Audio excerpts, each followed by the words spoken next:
Hola, ¿qué tal? Yo soy Luisa Canturrios y le doy la bienvenida a una emisión más de Hashtag Polémica en Redes. En los últimos días se han viralizado y mediatizado ataques de grupos armados a la sociedad civil, además en diferentes puntos de la República. Hablamos de, por ejemplo, estados como Guanajuato, Jalisco, Chihuahua y también Baja California. No es la primera vez que México vive sucesos como estos, pero la simultaneidad obliga a preguntarnos si están conectados entre sí o no y si responden a un contexto quizá político en particular. También hay una coyuntura que no podemos obviar. Para analizar estos hechos convocamos a un panel de personas expertas. Agradezco muchísimo que nos acompañe el día de hoy Lilian Chapa Colofón, analista de políticas de seguridad pública e investigadora también senior de el World Justice Project. Bienvenida, Lilian, y muchísimas gracias por aceptarnos la invitación. Gracias, Luisa. Muy buenas noches. Buenas noches. Nos acompaña también Rodrigo Cornejo, quien es maestro en seguridad y políticas públicas. Bienvenido, Rodrigo. Luisa, gracias por la invitación. Un saludo a todos y todas. Muchas gracias. Para cerrar, Carlos Augusto Jiménez, investigador de Neointeracción Social. Ya nos compartirás un poco más a fondo qué significa. Bienvenido y gracias, maestro. Hola, buenas noches. Un gusto saludarlos. En el mismo orden, quisiera preguntarles en qué arrobas y redes sociales están disponibles, puesto que, como saben, este es un programa que busca mucha interacción digital. Quisiera preguntarles en qué arroba, Lilian, te encontramos y a través de qué redes. Me encuentran en Twitter en la @CKLilian, C de casa, K de kilo, Lilian. Perfecto, por allá te vemos. Rodrigo, ¿tú en dónde estás? ¿Twitter o estás en alguna otra también? En Twitter y en Facebook. En Twitter me encuentran como Twitter. Ay, se me hace que se nos congeló la imagen en el peor momento, pero bueno, @Rodrigo_Cornejo es la que yo tengo aquí disponible. Ya les estaremos preguntando cuando logremos reconectarlo el resto de sus redes. Y Carlos Augusto, ¿en qué arroba y red te encontramos a ti? Hola, en Facebook y en tanto como en Facebook como en Twitter como @CarlosAugustoJZ. En ambas pueden encontrarme con ese ID. Muchísimas gracias. Pues si les parece, para abrir conversación les comparto la encuesta que le estamos haciendo a nuestra audiencia el día de hoy a través de nuestras redes en Twitter, YouTube e Instagram, y es la siguiente. ¿A qué atribuyes los hechos violentos ocurridos la semana pasada en algunas entidades del país? A, una disputa del territorio; B, el avance del narco; C, desestabilizar al gobierno; o D, otra que nos propongan ustedes. Lilian, ¿tú qué dirías? ¿Disputa del territorio, avance del narco, desestabilizar al gobierno o nos propones otra opción? Mira, yo descartaría el tema de la desestabilización del gobierno. Sí creo que me parece bastante mezquino usarlo o a favor del gobierno o en contra del gobierno. Creo que esto obedece mucho más a un concierto de negligencias y de irresponsabilidad compartida en los tres órdenes de gobierno, y por supuesto que es mucho más atribuible al avance del crimen organizado, sin decir que esto significa que ya ganaron o que tienen una batalla más vencida por estos actos de la semana pasada. Rodrigo, parece que ya te tenemos de vuelta. Nos debías unas arrobas y te repito la pregunta para que nos ayudes con tu respuesta a la encuesta que estamos haciendo. ¿A qué atribuyes los hechos violentos ocurridos la semana pasada en algunas entidades del país? A, una disputa del territorio; B, el avance del narco; C, desestabilizar al gobierno; o D, otra opción. Junto con tu arroba, ¿qué votarías tú? A mí me encuentran en Twitter como Rodrigo_Cornejo y en Facebook.com/Rodrigo Cornejo. Respondiendo a la encuesta, a mí me parece que en varios estados de la República, en particular en Jalisco, este tipo de reacciones del crimen organizado no son reacciones que sean nuevas. El tipo de bloqueos carreteros que se establecieron generalmente son reacciones a alguna acción llevada a cabo por el gobierno federal y el estatal, o son acciones para causar miedo o desconcierto en la población. En la zona metropolitana de Guadalajara, estos bloqueos fueron muy comunes en la última década, sobre todo en los últimos 6 o 7 años, y generalmente yo creo que obedecen también a una lógica de los cárteles de tratar de crear confusión y zozobra, y sobre todo un clima de miedo en la población. Tampoco creo, como Lilian, que sea una acción concertada para estar ni a favor ni en contra del gobierno, y mucho menos desestabilizarlo. Como dijo el presidente en la mañana, no hay elementos ni nada que apunte a que estos hechos tienen un trasfondo político, o cuando menos todavía no. Ok, y Carlos Augusto, ¿tú con qué nos dejas? ¿Por qué votarías? Yo voté por la desestabilización del gobierno es claro que durante los últimos años hemos estado bajo una guerra mediática en contra del gobierno del presidente López Obrador. Eso nadie lo puede poner en duda, y todo este tipo de acciones son aprovechadas y exponenciadas, y más adelante vamos a ver cómo se propagan de manera muy fuerte, incluso más allá de la conversación normal que pueda existir entre las personas, ¿no? Hablando de la interacción sociodigital. Entonces no me queda ninguna duda de que estos actos, lejos de, digamos, de mirar hacia el problema, que es la violencia generada por el narcotráfico, exponencian y tratan de incidir en la opinión pública de un estallido de violencia generalizado, cosa que no es así.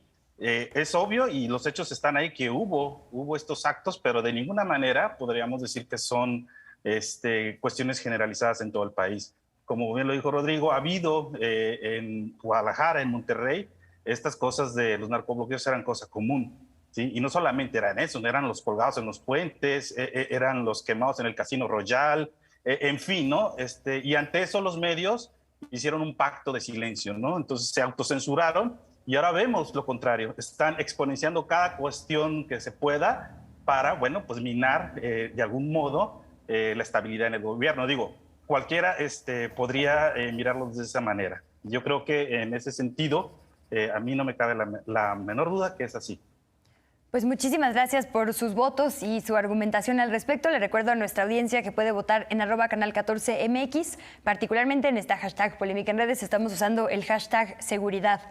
Y para entrar un poco más en materia, quisiera empezar contigo, Lilian, para preguntarte, porque iremos ampliando la mira justo a este contexto amplio que ya plantea también Carlos Augusto, pero particularmente viendo, digamos, hacia atrás en lo inmediato. ¿Podemos descartar entonces que haya alguna relación entre lo que pasó en los diferentes estados y se trata de que le estamos poniendo mucha atención? ¿Se trata de qué? Porque decía el presidente la mañana de lunes, pensando que este es un programa que se repite varias veces en la semana, que ni siquiera fue el fin de semana más violento, ¿no? Cuando escuché esto yo dije, híjole, entonces, ¿qué se nos pasó en la cobertura mediática cuando sí lo fue o qué estamos, digamos, no midiendo justamente, ¿no? ¿Cómo poner, digamos, en proporción lo que vimos los últimos días y cómo entender el contexto? Porque también si uno pues hace esfuerzo, claro que podemos encontrar declaraciones políticas o acciones políticas o demás que se podrían vincular. ¿Las hay? Sí, y yo creo que, Luisa, lo más razonable es ir por partes. Un tema es la cobertura mediática, y ahí sí yo creo que no hay de otra. Los medios de comunicación están obligados, y es su responsabilidad, darle cobertura a estos temas. Y por otra parte, la percepción ciudadana de temor que generan este tipo de ataques, pues no se puede falsear y no se puede minimizar, y es bastante genuina, y por supuesto que no es única en esta administración. También había una percepción generalizada de miedo ante este tipo de demostraciones en sexenios pasados, también con demostraciones brutales, como se comentaba aquí, de violencia.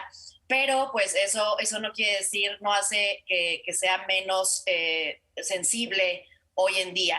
Y por otra parte, de los dichos del presidente, pues sí, es posible, puede ser que no haya sido el fin de semana con más homicidios, pero aquí entramos en una discusión de cómo medimos si fue el más violento o no. Me parece que además estos ataques que ocurrieron muchos entre semana te hablan de unos días muy violentos, aunque no se refleje esto en la cantidad de homicidios.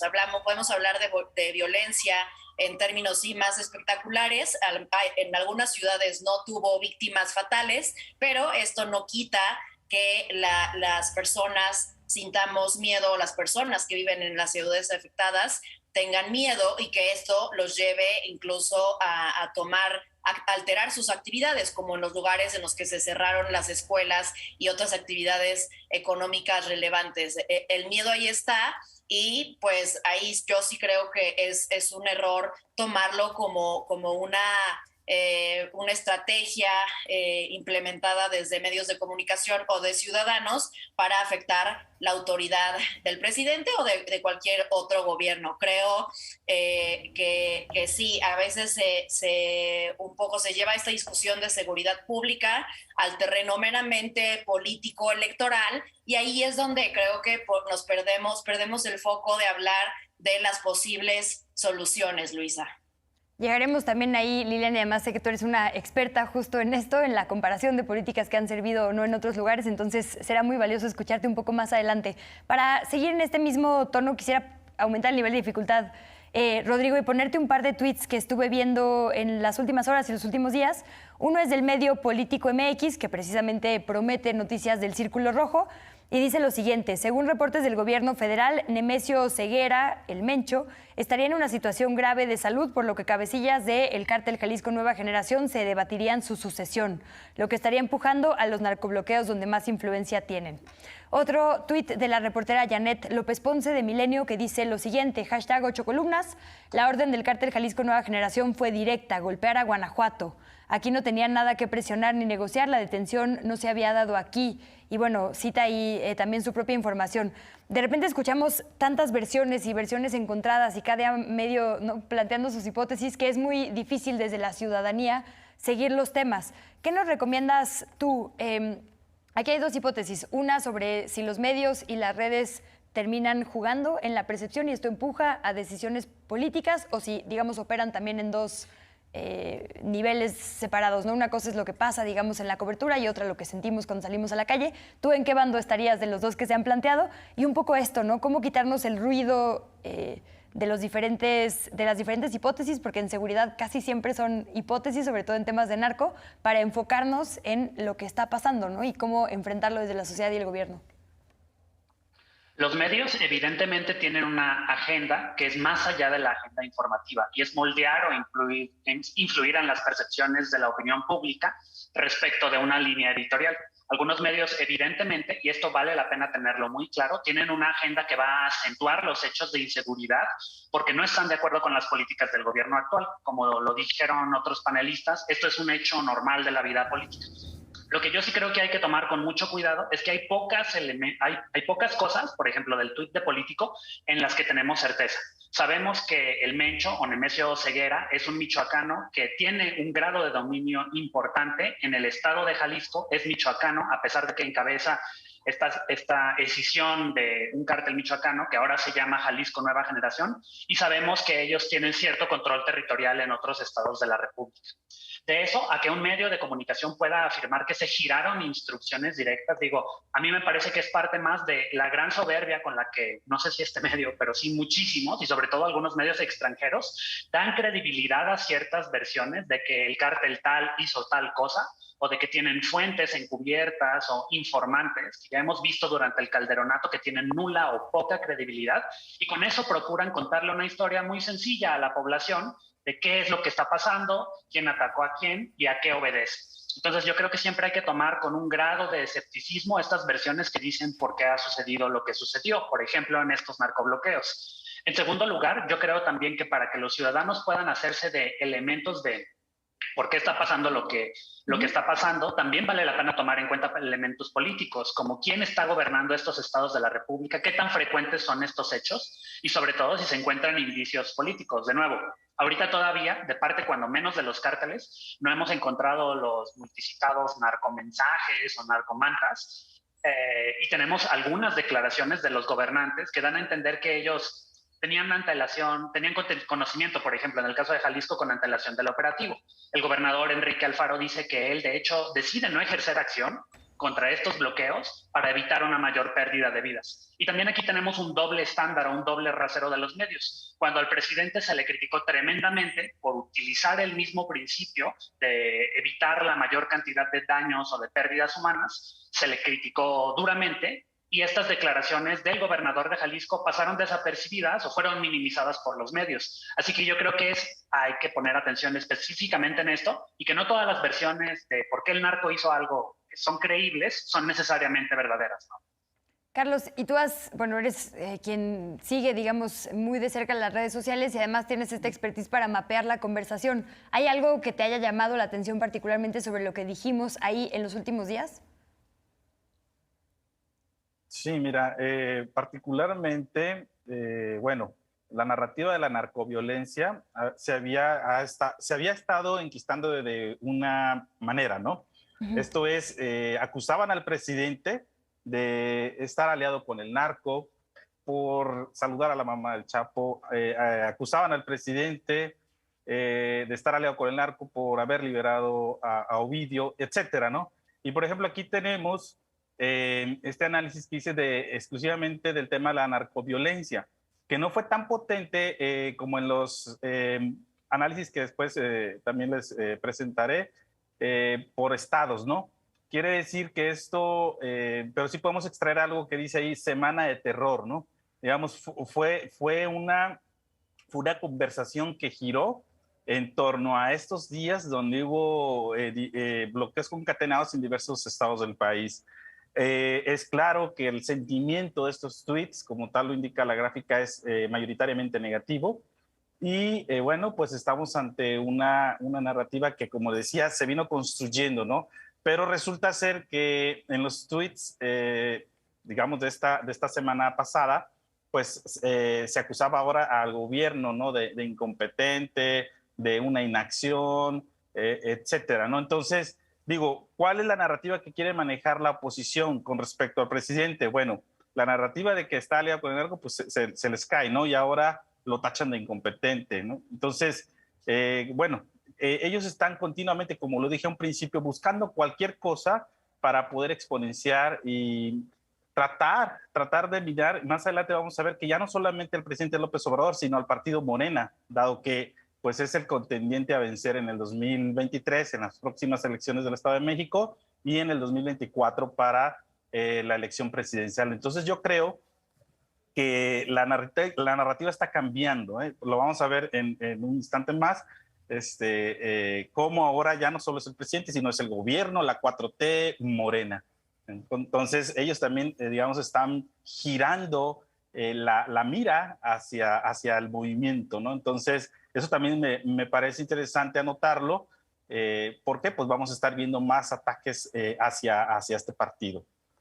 Déjenme. Mira, por ejemplo, aquí, por ejemplo, este está muy bueno con respecto a lo que decía Rodrigo, cómo los medios tratan de sacar de contexto y dejan de un lado un profesionalismo que deben de tener. Son medios formales como Radio Fórmula, que ya otras veces también ha emitido fake news. Entonces, aquí dice terror en Ciudad Juárez, tal, y un video de 10 segundos sin contexto, se oyen ahí unos balazos. Fíjate lo curioso de este video.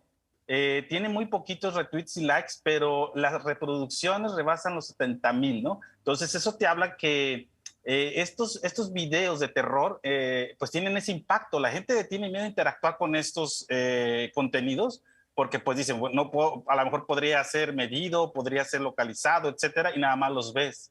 Oye, ¿sí? Entonces eso es muy interesante de anotar también. Antes de irnos a la pausa rapidísimo, nada más para no perdernos la información completa, ¿qué son los puntitos de colores que estábamos viendo? O sea, esto que mapeaste, ¿qué era exactamente para quienes no estamos tan familiarizados con este tipo de esquemas? Sí. Cada puntito es un usuario en Twitter que interactuó con el nodo principal. En este caso, el nodo principal de la narrativa narcoviolencia fue Radio Fórmula, con este Twitter en especial.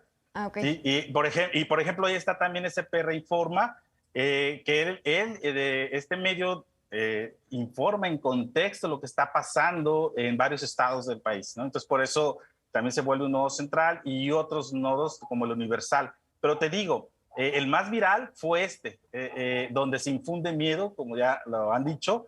El miedo es uno de los más potentes propagadores virales de contenidos. Eso ha sido estudiado enormemente y se utiliza en las guerras o campañas negras. Sí, pues sin duda interesante ver los ángulos, como bien dices, ¿no? Que resalta cada quien o desde dónde se aborda cada uno de los sucesos, nos ayudan a entender un poco, sí, pues cada actor en el juego de la información. Si me permiten, vamos rapidísimo a una pausa y regresamos para seguir hablando de esto. Le recuerdo a nuestra audiencia que mientras puede hacernos llegar sus opiniones y comentarios en las redes sociales que nos compartían ya las y los panelistas y en @canal14mx. Volvemos, no se vaya.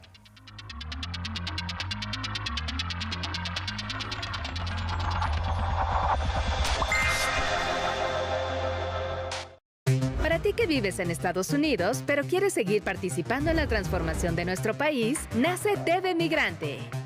Encontrarás contenidos informativos, culturales y de entretenimiento que reflejan la realidad de quienes migraron. Accede a TV Migrante desde la aplicación gratuita de MX Play y a través de cualquier dispositivo móvil. México está donde tú te encuentres. MX Play.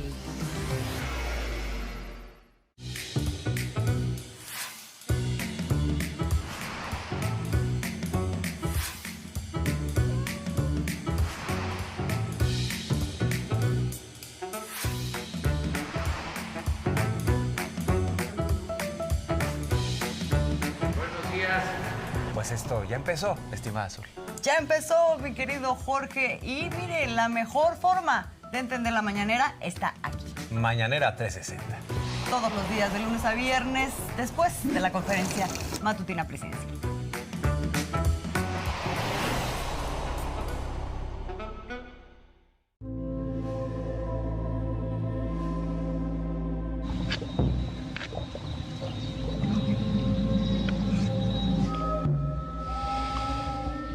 Dios me habló y me dio un mensaje. ¿Pero qué dices? ¿Cómo pasó? ¿De qué estás hablando, Demetrio? Me habló cuando me estaba tocando. Cortometrajes, martes 23:20 horas. Por Canal 14.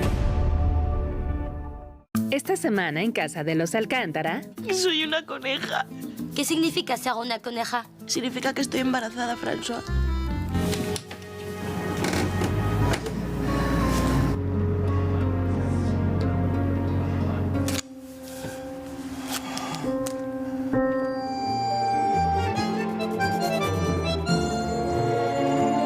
Cuéntame cómo pasó. Lunes a viernes, 14:30 horas.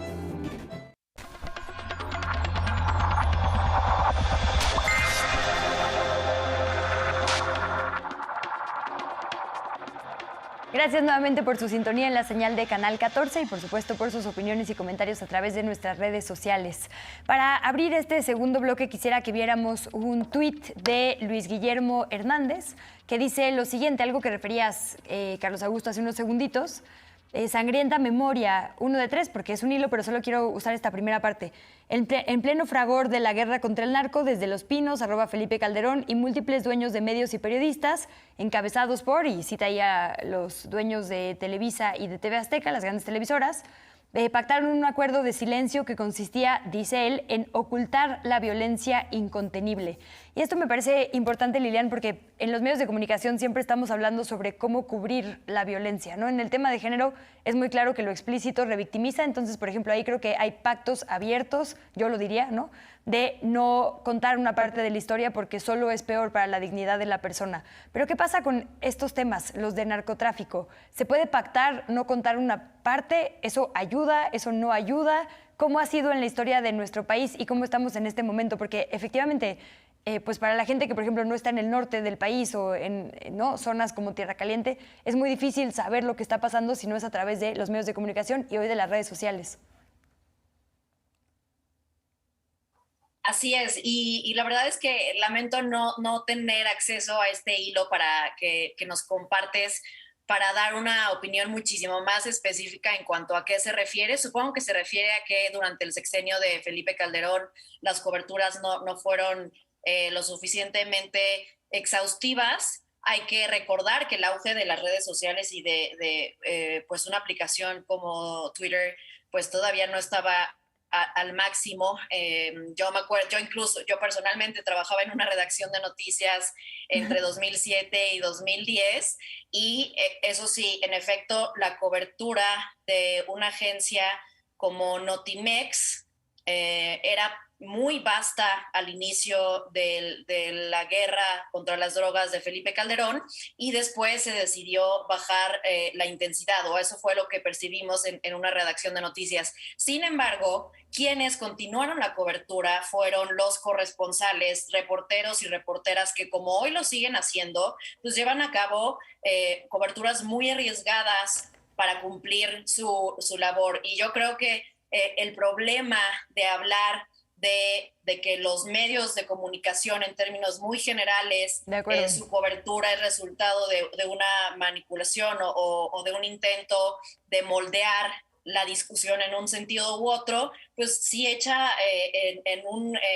o ignora el trabajo tan valiente de periodistas que fuera de la Ciudad de México y no desde la comunidad, desde la comodidad de nuestros hogares, están arriesgando la vida en hacer coberturas muy serias y profesionales y que ocurren, las veamos o no, lleguen a Twitter o no. Entonces, yo sí creo que hay que tener un respeto muy grande por esta profesión y que, en efecto, las opiniones de los, ahora sí que anchors o de las personas que conducen los espacios noticiosos, sí se pueden analizar bajo otra óptica, pero la información que generan los corresponsales en otros estados del país, y yo creo que es algo mucho más difícil de tratar de encasillar en un esfuerzo para golpear a un gobierno u otro, porque además este tema es responsabilidad de 3 órdenes de gobierno. Y yo diría, nada más por último, para responder con mayor profundidad a tu pregunta de quién es el responsable de este tipo de ataques, pues también podría en el centro de la discusión que no podemos saberlo y que los medios de comunicación y a lo largo de la historia de México así ha sido, intentan llenar un vacío que deja el sistema de justicia penal. Fiscalías, empezando por la Fiscalía General de la República y fiscalías estatales, que no llevan a cabo investigaciones serias y que terminen en sentencias para los responsables de perpetrar estos actos, y por eso no podemos tener una respuesta sólida de quién lleva a cabo estos actos, y entonces los medios de comunicación pues intentan llenar ese hueco, y también muchos políticos. Sí, justo hace rato escuchaba al doctor Daniel Vázquez de la Flaxo hablar de macrocriminalidad. Como que a veces pensamos que crimen organizado es solamente el enfrentamiento de, ¿no?, estas fuerzas, ya sea armadas o policías de nuestro país, en directo con alguna persona armada de la sociedad civil que se presume es integrante del crimen organizado. Pero en realidad, crimen organizado es la infiltración en nuestra clase política, la infiltración en nuestras cámaras, en el Senado, ¿no?, la infiltración en nuestras finanzas, en nuestra vida económica. Es decir, están ya, hablar de crimen organizado en nuestro país es mucho más amplio que solo lo que vemos, digamos, en estos hechos de violencia, que claro, como es pues una cúspide de esto, nos impacta mucho más, pero hablar de crimen organizado tendría que ponerse en todos los órganos de gobierno, y parece que no está sucediendo de esa manera. No, Rodrigo, decía ahorita Lilian esto de, por ejemplo, las fiscalías, nunca hablamos de ellas, no hablamos del Poder Judicial, no hablamos de todo lo que pasa después de estos videos virales, ¿no? ¿Qué pasa si hubo detenciones? ¿Qué pasó con esta gente? ¿Hay impunidad o no es en ese sentido? ¿Eso está siendo suficiente? Como que la conversación se nos queda en los momentos de impacto mediático, ¿no?, y de impacto en redes, justo porque el amarillismo así funciona. Sí, y recordando un poquito, haciendo un apunte al hilo de Luis Hernán, el acuerdo al que a él hace referencia es una cosa que Felipe Calderón intentó que todos firmaran en 2011, que encabezaban las 2 televisoras. Le llamaron Acuerdo para la cobertura de los medios informativos y la violencia, una cosa por el estilo.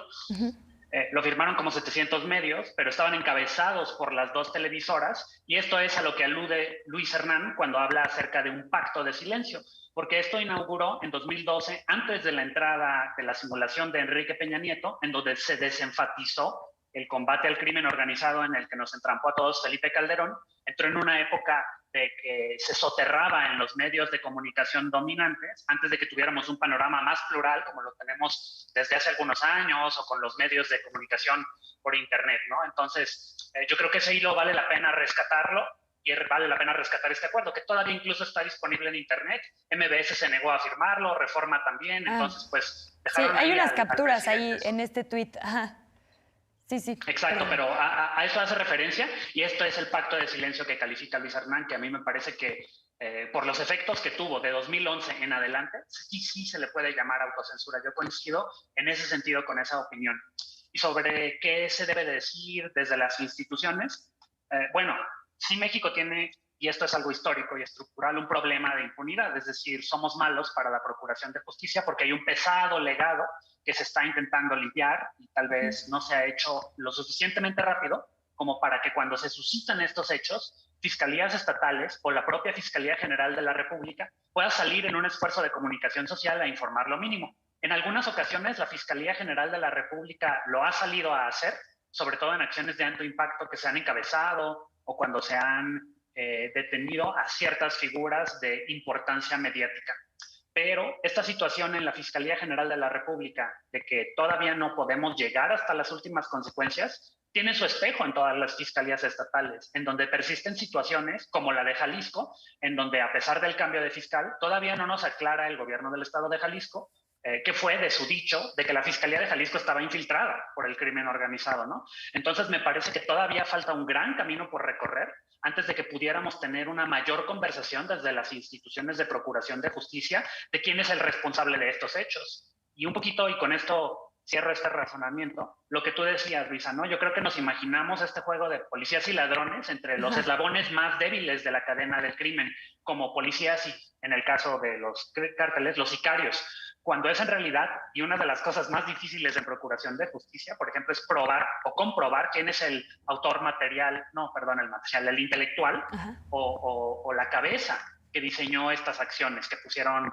los narcobloqueos, ¿no? Y eso es dificilísimo. Y de hecho, conforme se fueran descubriendo cosas, las procuradurías o la fiscalía ni siquiera podrían darlo como un hecho hasta que se cerrara la investigación. Así que yo creo que en el tema del crimen sí es un poquito complicado hacer cosas como estas, y por eso se abre este gran vacío ante la especulación, que hace muchas cosas, ¿no? Sirve para vender libros, sirve para hacer columnas y sirve para atacar al presidente.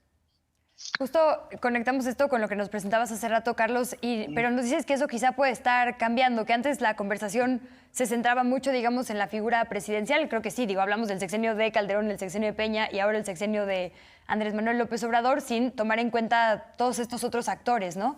Nos decías que tú mapeaste de alguna manera eso y, o sea, pues, ¿qué nos puedes decir? La conversación, ¿cuándo cambia? ¿De qué depende? ¿Y qué has notado en ese sentido, por lo menos en las redes sociales? Sí, mira, a partir de, digamos, de cuando se dieron a conocer los posibles aspirantes a suceder al presidente López Obrador, se abrió un nuevo frente, ¿no?, para la oposición. Es decir, ya atacar al presidente está de más. El presidente ahorita, a pesar de todo, tiene una aprobación que ronda el 65-70% a nivel nacional. Acaba de ir a Monterrey a firmar el pacto que asegura el agua y esa crisis, él la catalogó como seguridad nacional y te aseguro que pues ganó más adeptos allá en la Sultana del Norte, ¿no? Y así, entonces para ellos ya, digamos, seguir atacando la figura presidencial, digamos, está pasando y ahora se están enfocando en Morena, precisamente por ser el partido que encabeza el partido del presidente y que encabeza la Cuarta Transformación. Por ahí les pasé un análisis donde integré la conversación alrededor de estos estados donde se han estado suscitando los hechos violentos. Se puede ver, fíjate, cómo esta cuenta de Fer-MX10, que es una cuenta troll, es la supermasiva propagadora. Y es curioso porque continuamente diversos personajes de la oposición tachan a personajes que están aliados al presidente y a la 4T como propagandistas, ¿no? Tal es el caso de Pigmenio Ibarra, algunos medios como Sin Línea, etcétera. Y podemos ver que el tamaño de su poder de propagación no llegó ni a la mitad de lo que llegó esta cuenta troll, ¿no? Entonces, eso te habla de que indudablemente atrás de estas cuentas troll que impulsan contenidos violentos, o sea, que hablan sobre esta violencia, pues hay una estrategia, ¿no? Una estrategia que está más que evidente, puesto que se sale dentro de los parámetros de una conversación orgánica. Entonces, a alguien está impulsando esto. Yo no podría decir ni asegurar fehacientemente quiénes son, pero sabemos que o al menos así yo lo tengo analizado y estudiado, desde que llegó el presidente al poder en el 2018, han emitido continuos hashtags en contra de él. Esto ha venido disminuyendo, como te decía, y ahora están en la gráfica, si podemos volver, están las palabras más relevantes, ¿no? Las palabras más relevantes son gobierno, son Morena, las personas, los pueblos. Entonces no ves al presidente. Eso es lo que yo he estado viendo en estas últimas, digamos, semanas, que el presidente ya no es el objetivo, sino tratar de ahora de vincular a Morena con esta ineptitud. Ya no les funcionó relacionar al presidente que era narco, bueno, pues ahora van contra Morena, que es un partido donde emergen estos personajes que no pueden con la violencia, siendo que, como se ha dicho aquí, la violencia es una consecuencia de décadas, ¿no? Entonces, el mismo presidente lo dijo, los datos arrojan que se ha disminuido los homicidios y también se ha dicho aquí que los homicidios del Foro Común pues a veces no se atienden, ¿no?, por los gobernadores, y exigimos o se exige mucho a los gobiernos centrales, en este caso federal, y se deja de lado. Yo siempre me pregunto, ¿dónde están los gobernadores? ¿Dónde están las fiscalías estatales? ¿Dónde están los presidentes municipales? Etcétera. Tenemos una pirámide gubernamental en México. Tenemos más de 2.500 alcaldes, decenas de miles de regidores, decenas de miles de policías, 32 gobernadores, y ahorita todos esta oposición se enfoca en el presidente, ¿no? Entonces, por ejemplo, el tema de cómo construir la narrativa, si nos fijamos, por ejemplo, en Michoacán, donde definitivamente se dio un golpe a las redes del narcotráfico, pero los medios, de hecho, esta cuenta que les decía de Fer, habla de un tema en Michoacán, ¿sí? De un atentado que sufrió una persona enfrente de su familia, y pasan de nuevo a cuenta un mini video de 30 segundos alrededor, y no dicen nada de estas detenciones, ¿no? Ni siquiera los medios los vemos ahí, o sea, es decir, los grandes medios los vemos ahí como difusores de información, sino propagadores más que nada del miedo, y en este caso del miedo y del terror, ¿no? Entonces, bueno, eso nos habla, ¿quién domina la conversación sociodigital en México? No hay duda que son los trolls, los apoyados por cuentas bot, y pues digamos, actores políticos opositores al gobierno. El tercer y último bloque será dedicado especialmente justo al tema de la estrategia y las posibles soluciones, o cómo tener, digamos, un análisis amplio al respecto.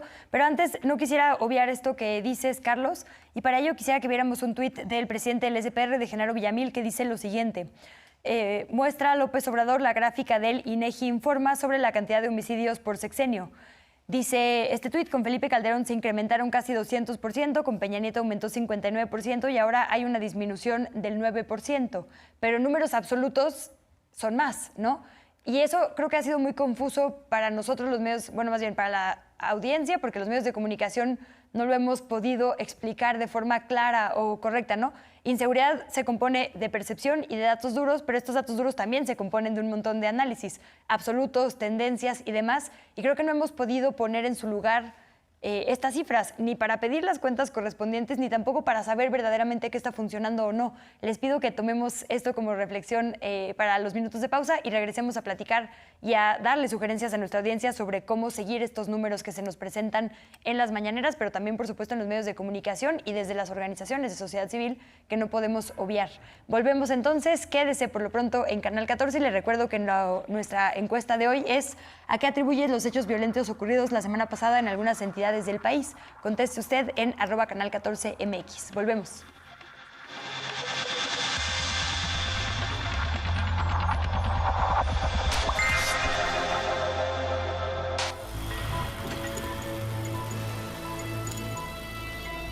Brindo por la creación. Creación y muerte son la misma cosa, que se mueve ante tus ojos. No existe la vida sin la muerte. Cinema 14 presenta El infierno de todos tan temido. Lunes 23:35 horas. Por Canal 14.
¿Te vas a portar bien?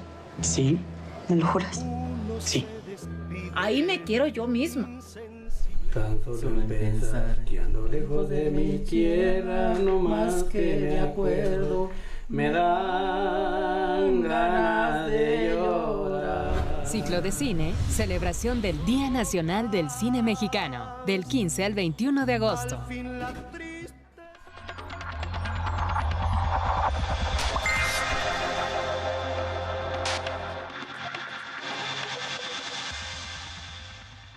Gracias por continuar en Canal 14. Como ya le decía, vamos a dedicar este tercer y último bloque de Hashtag Polémica en Redes a hablar sobre la estrategia actual y sobre algunos ejemplos que quizás nos puedan servir del extranjero o de políticas públicas exitosas que hayamos visto en otros lugares.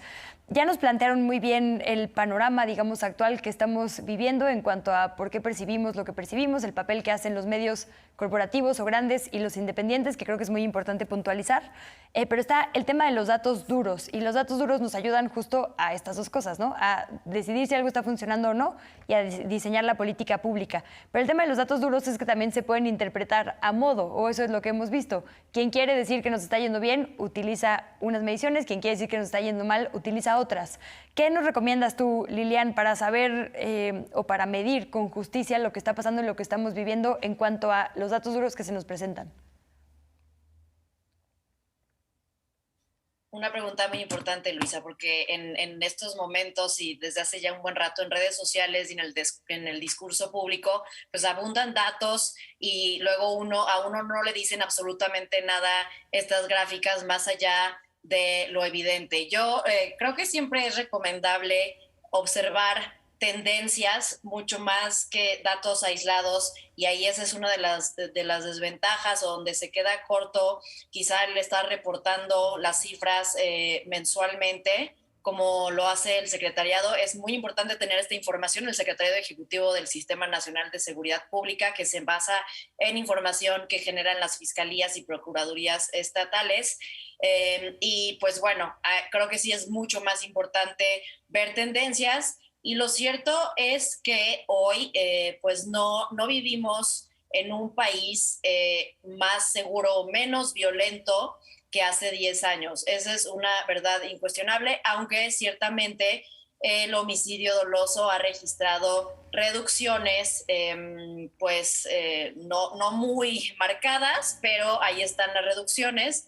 Y yo creo que aquí es muy importante señalar que es muy útil también ver las tendencias por estados y no solamente el dato agregado como a nivel nacional. Entonces ahí sí podemos desagregar pues de manera mucho más clara quiénes son los funcionarios responsables de este tema. Y sí creo que a veces se les deja en una posición muy cómoda a los y las gobernadoras cuando todo el tema de seguridad pública lo presenta cotidianamente el gobierno federal. A mí sí me parece que aunque el gobierno federal debe asumir la responsabilidad que le toca, el jalar en temas de comunicación toda la incidencia delictiva a su conferencia mañanera incluso puede resultar confuso para las personas. Aunque el presidente hable de carpetas de investigación que subieron o bajaron en temas de robos, lo cierto es que el gobierno federal tiene muy poca influencia sobre las políticas que se implementan en este tipo de delitos. En el homicidio sí podemos hablar quizá de una responsabilidad más claramente compartida, pero también hay que reconocer que cuando sube el homicidio, pues a veces solo se quiere poner como una falla del presidente, pero también cuando baja, el gobierno federal tiende a querer llevarse el mérito, cuando estamos hablando de que a lo mejor en algún estado se implementó alguna estrategia, aunque he de decir, también un poco para cerrar, que se ha visto muy poco a lo largo de estos últimos 15 años de crisis de seguridad. Se han visto pocas estrategias específicas con el objetivo de reducir el homicidio. Creo que se ha intentado implementar política social que acompañe a los temas de justicia penal, que son bastante insuficientes, ya lo dijimos aquí, pero la política social tiene que ir mucho más dirigida, mucho mejor focalizada a grupos que realmente están en riesgo o ya en contacto con organizaciones criminales, para sacarlos de estas actividades y ofrecerles capacitación para el empleo, capacitación en general de habilidades para la vida, pero no se puede menoscabar que lo que deje de hacer también el sistema de justicia penal en los dos órdenes, federal y estatal, a mí me parece escandaloso que 9 de cada 10 homicidios no se resuelvan, y eso manda una señal terrible a las organizaciones criminales. Rodrigo, ¿qué nos dices? A mí me parece que la etapa histórica en la que estamos, si tomamos en cuenta que esto se desató ni siquiera en 2006, sino con la errática manera de gobernar de Vicente Fox, como desde 2005, 2004, ya hay indicios, pero bueno, podemos hacer un recuento muy rápido, pero llevamos 3 sexenios en los que la violencia no hizo nada más que crecer. Y en este sexenio, por fin, y eso no lo puede negar más que el más recalcitrante de los opositores, y ni así, vemos una ligera tendencia descendente, sí ligera, pero significativa. Es tal vez lo más importante que ha sucedido en el sexenio en materia de seguridad, porque logramos contener, y no solamente contener, sino reducir ciertos delitos. Y esa trayectoria no se había visto en el foxismo, tampoco en el calderonato, y mucho menos en el peñismo, ¿no? Entonces sí es una época cualitativamente diferente, más allá de estadísticas, que con estadísticas se puede hacer lo que uno desee. Esa línea de tendencia que vemos en la conferencia mañanera es una línea de tendencia descendente, cuando menos en ciertos delitos. Y vale la pena también, y ese es un consejo que es muy práctico, en materia de delitos y de impunidad vale la pena ponerle atención al robo para autos. El robo para autos es un delito que casi siempre es denunciado. Generalmente quien es víctima de él lo denuncia para cobrar el seguro. Entonces ese es un buen indicador al cual yo sugiero que le pongamos atención también en materia de cómo vamos en reducción de delitos, en procuración de justicia, etcétera. Ese es un buen consejo, ¿no? Órale. Y en tercer lugar, ¿Y cómo pues, lo vamos, que nos decía Carlos. por cierto? En general, en robo de autos tenemos crisis, muchísimo robo de autos en grandes capitales del país. Guadalajara es ahora mismo el primer lugar nacional en robo de autos. Y aquí también entran mucho más las políticas que los estados de la República puedan hacer. Es decir, ¿qué hace el gobierno de Jalisco con las 16,000 computadoras de automóviles que entregó? Y si nada más entró a una bodega y dijo que las iba a entregar, o realizó una investigación desde la Fiscalía de Jalisco, que no lo hizo, para llevar a cabo y para encontrar a los culpables. Eso, pues yo te lo digo, ¿no? Sucedió en Jalisco, no se hace. En robo de autos, dependiendo del estado en donde mires, hay reducciones, están en estasis o las cifras se mantienen estáticas o hay alza, ¿no? Pero es importante eso verlo por estado de la República. Tal vez en el nacional no te dé una idea tan precisa. Eso es una cosa, ¿no? Y la otra es que me parece que esta etapa de contención merece que analicemos con seriedad y sin fobias falsas o artificiales la gendarmería que tenemos, que es la Guardia Nacional. Un cuerpo depurado de 114,000 efectivos que promete que puede ser el elemento clave para contener la violencia y empezar a planear a largo plazo cómo las políticas sociales del obradorismo van a reducir la violencia y los incentivos para que los jóvenes no se unan a los cárteles. Déjame cerrar con Carlos el tema justo de las cifras, y la última ronda de preguntas tendrá que ver con eso, porque justo es, digamos, un gran cambio de estrategia, ¿no? Pero antes de ir para allá, Carlos, ¿tú qué nos dices respecto a las cifras y cómo juega también la forma de presentarlas? Mira, es muy importante que cuando se habla de cifras, como bien lo han dicho, la estadística puede ser, si se está hablando de un tema sin ética profesional, pues puede ser manipulada y presentar los datos que tú quieras realmente, ¿no? Pero hablando en cuestiones tangibles, las políticas del gobierno de la 4T son un parteaguas para la cuestión que está sucediendo, que estamos hablando sobre seguridad. Mira, tan solo el hecho de centrar el problema en la causa raíz, ¿sí? Es decir, si nosotros vemos los videos, son jóvenes, muy jóvenes, los que están haciendo estos actos vandálicos de quemar autobuses, quemar camiones, etcétera. Lo vimos en Monterrey, lo vimos en Guadalajara. Son jóvenes niños de entre 14, 16, 17 años. Entonces, si no existiesen estas políticas públicas de las becas, de las oportunidades que se están dando de diferentes secretarías, para ayudar a los jóvenes y que no caigan en estas redes criminales, pues estaríamos hablando todavía de una espiral de violencia incontenible.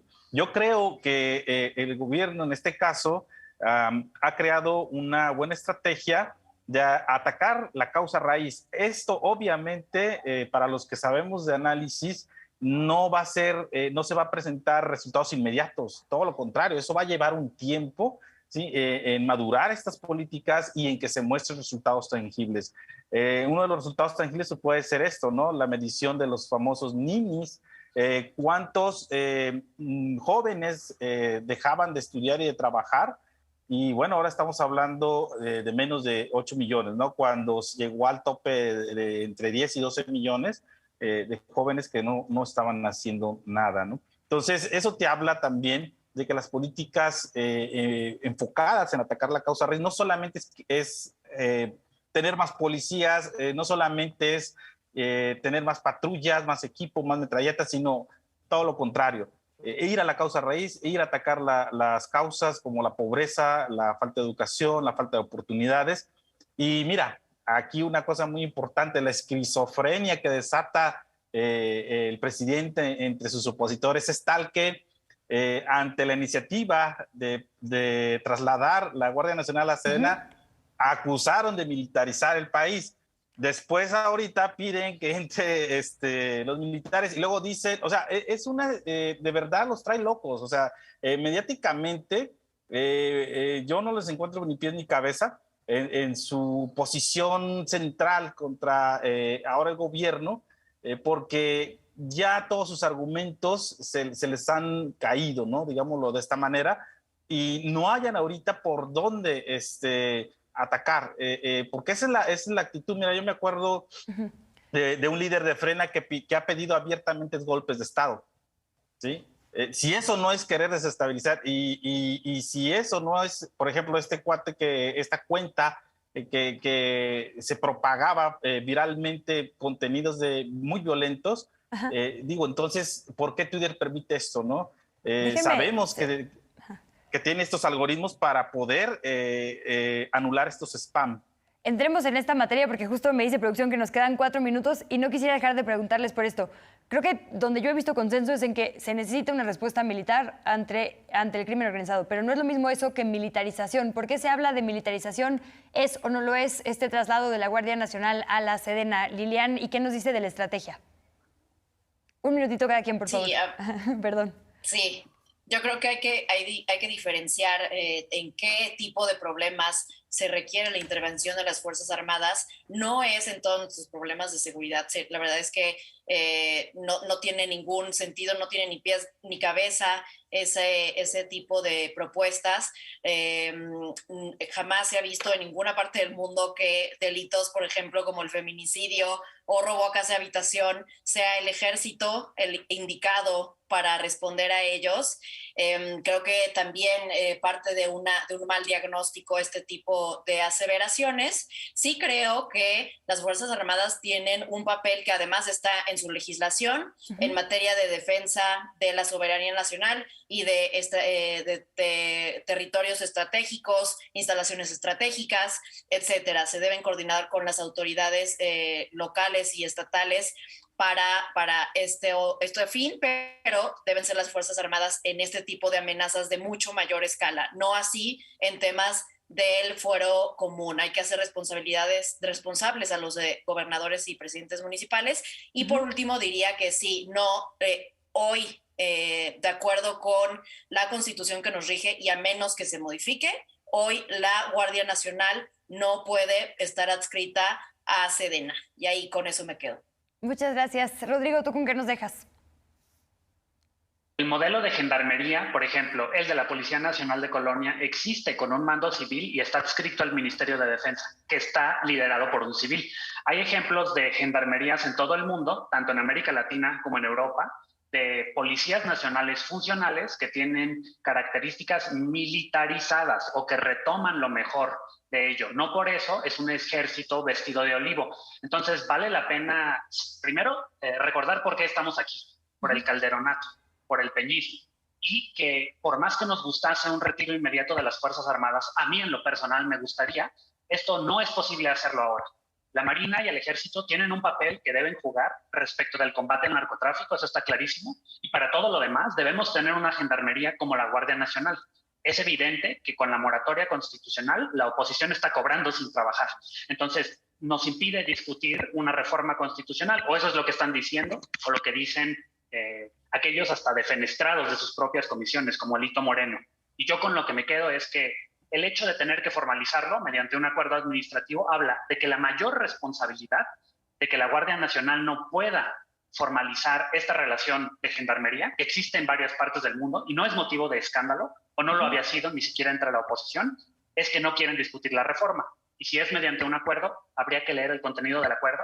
Evidentemente, tiene sus complejidades, pero yo le dejaría a la Suprema Corte esta discusión. Pero si urge tener una gendarmería profesional, la Guardia Nacional es eso.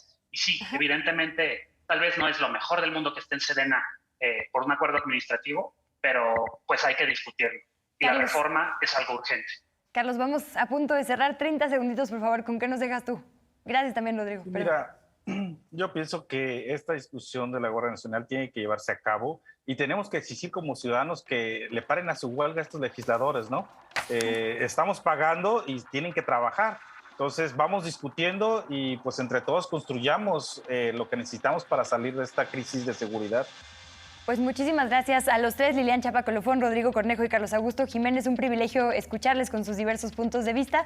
Les agradezco muchísimo y también a quienes participaron en nuestra encuesta, cuyos resultados son los siguientes. ¿A qué atribuyes la escalada de inseguridad, violencia y delincuencia en el país? A, una disputa del territorio, 11%. B, el avance del narco, 9%.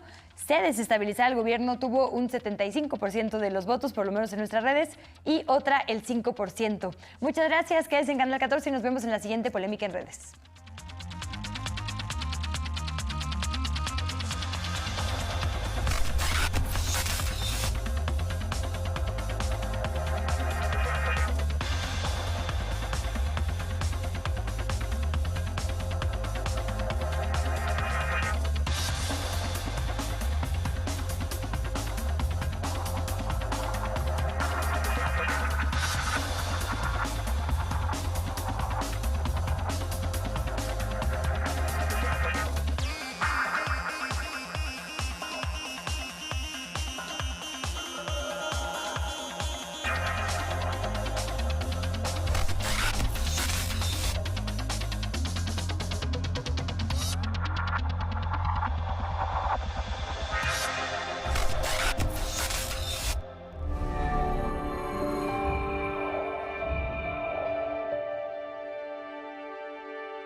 A continuación, programación especial. Día del Cine Mexicano.